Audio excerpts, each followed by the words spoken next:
quilts aren't just decorative blankets. They tell an important story of our history and have love in every stitch. That's why there's a whole event this week to celebrate that craft and teach others how to keep traditions alive. Our live anchor Katie Inman is at the LeConte Event Center in Pigeon Forge to explain the heart behind a Mountain Quilt Fest. Hey, Katie.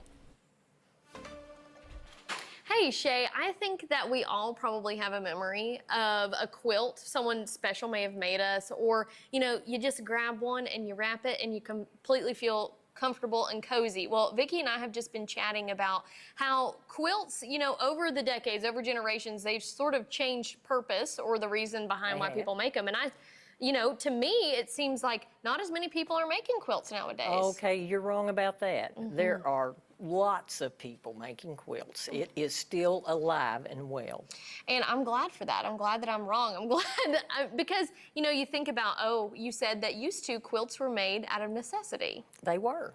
They would take their clothing or curtains or anything they had of fabric, maybe feed sacks or flour sacks, to make those quilts. They were a basic necessity. And now it could be decorative. It could be a hobby. It could just be out of love.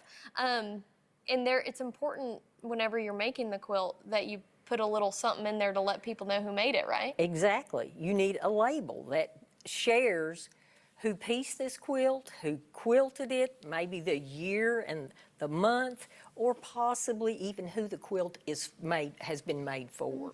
And there's a reason you wanted to share that especially too, because of something that you recently encountered. Yes, I have a quilt that my sister gave me, and it has no label on it. So we do not know who made it or when it was made. And I think in order to pass, that information needs to be passed on. I agree with you 100%. I think about, the Dutch doll quilts. We have a flour sack quilt at my parents' house that, we are just so special, and they come with the stories passed along with them too. And great news, Quilt Fest is going on right now through Thursday, and you're going to be teaching some classes. I am. I'm going to be teaching 4 classes. Today was my first, and I have 3 more. Okay. And all of my classes are string quilt classes. Gotcha. Okay, so if you want to come take a class from Vicki, go online, check out if there's availability. Some classes are free, some classes you have to pay for, so you can get all of that info that I'm not able to spew out of my mind right now online. And you can also check out a Mountain Quilt Fest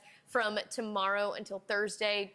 Browse around those vendors, buy some quilts, things like that, and that'll be a lot of fun. It is a free event too to go and do that. But Todd, we'll go ahead and send things back to you in the studio. On a rainy day like today, you just want to wrap up in a quilt.